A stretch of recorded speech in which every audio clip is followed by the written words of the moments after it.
So I was a part of the Food Insecurities project with the Naples Daily News this semester, and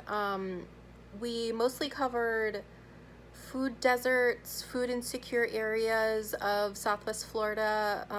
primarily in Immokalee, um,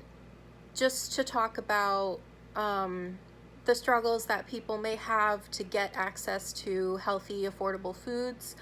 My favorite story that I did this semester was about a couple in North Fort Myers who have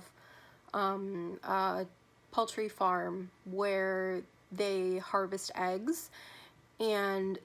use a mobile pantry to deliver the eggs to different locations in food insecure areas like around Dunbar and in Immokalee. They were just the sweetest couple, and Kelly, who's the wife, she works full-time as a nurse for Humana. So on top of her regular job that she does, her and her husband go out on the days when they're not at the farm, having a farmer's market, and they're taking all of their stuff to people who really need it, and I thought that that was the coolest thing. Biggest struggle that I had was getting in contact with people. I'm not the best with trying to get a hold of people over the phone, and I would totally prefer to send out emails to people, but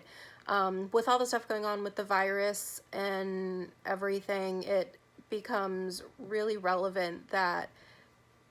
you can't always rely on trying to get a hold of people through an email, and it's just not possible, and it's so much more direct and straightforward just to call the people and get it over with. And I'm really glad that I had to step up and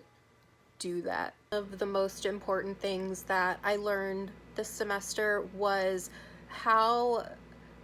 critical it can be to keep in contact with your sources, even if you've already done your story about them. There were a couple times when I ended up having to go back to people I had already talked to for previous stories for a newer one that I was doing, and if you just keep in contact with them on a regular basis, even if you think you might not need to use them for something else, it can make bridging the gap between you and your source